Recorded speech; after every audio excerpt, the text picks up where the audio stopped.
My name is Dr. Rukia Atikiya from Kenya School of Government, in charge of learning and development. And before joining Kenya School of Government, was working at Uma University as a registrar, admin and planning, and initially Jomo Kenyatta University as the lecturer in the School of Business. Well, we need to first appreciate that we are in the times of change where the technology is taking up all the fields. And as communities, as people working in the education sector, we need to be in reality with the fact that the changes are coming fast with the development in technology.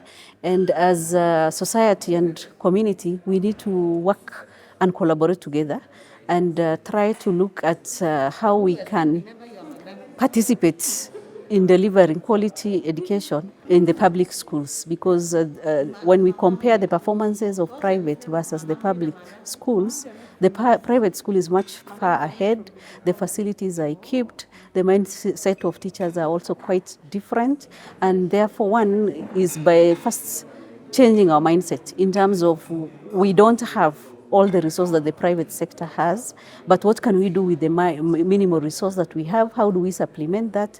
And how do we, as also administrators of this public school, be a bit creative and innovative to make sure that the kids would still access quality education comparable to those of their counterparts in private sector?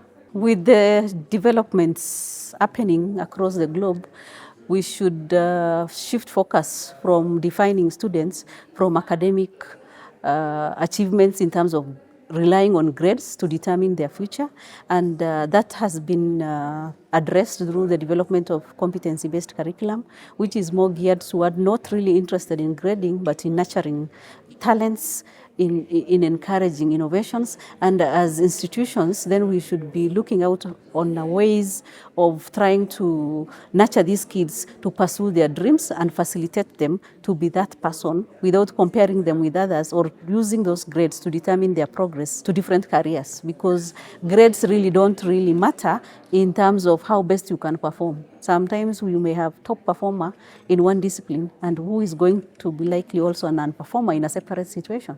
And therefore we cannot really over-rely on grades. Let's look at an education system that is going to take care of all the kids in line with their interest, in line with what they are able to offer, and guide them to the right path. Well, I think I appreciate the concept that no child should be left behind as a policy. But in my view, a lot of policy direction needs to be put in place, because some of the realities or the systems or policies that may work ideally in urban schools may not necessarily work in rural schools. So how do we then customize some of these policies and look at different avenues of achieving the equality by trying to implement policies that are in sync with the realities on the ground? For instance, the schools in urban centers have all the infrastructure that they have. The ones down there do not have that.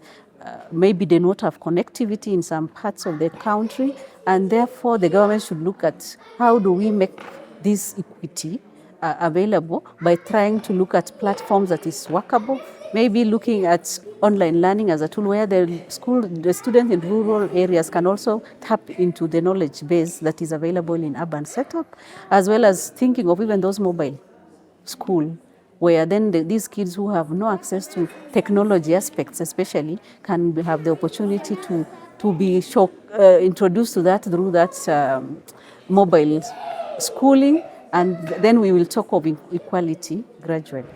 The change in terms of the progress in education sector and in life generally has been impacted both positively and negatively by technology, and more so on the positive front.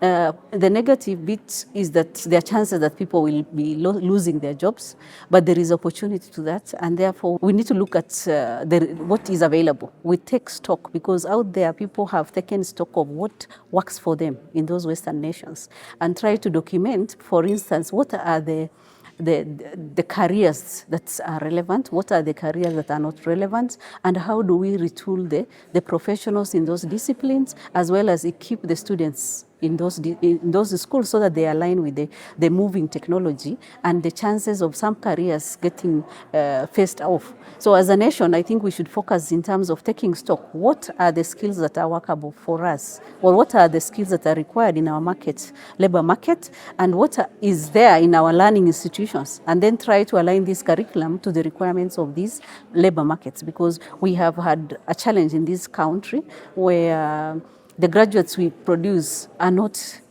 fitting the labor market demands, and that skill mismatch is costing a lot of unemployment to the youth. So I think the starting point is that the technology will take over, and as we move into 2030, the chances of some of the careers phased out is very high, but it's the stakeholders in the education sector, both public and private, to have that conversation and take stock of what is skills are relevant for the African nations purely, not for what is working in the Western region, and then try to align the curriculum to that particular skill that will be required in moving into 2030, and starting the conversation also, how do we equip those ones without those skills to still stay relevant? By capacity building through like institutions like the Kenya School of Government, which is focusing on building the capacity of public servants. And now that when we move into 2030, the chances of organization being reorganized due to the development of technology will be high. And the manner in which public service will dispense its services will also is likely to be very different. So how are we going to retool the existing public servants to align with the realities past or beyond the 2030?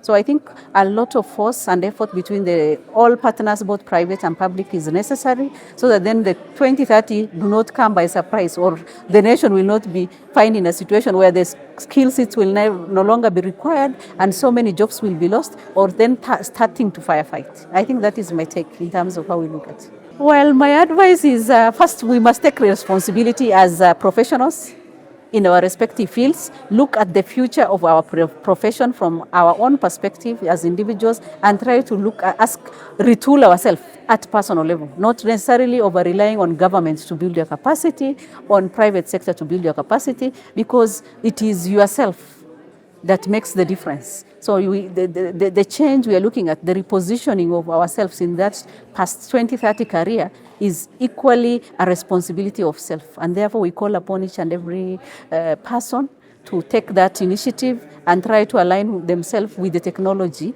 so that then they can still remain relevant even past the 2030.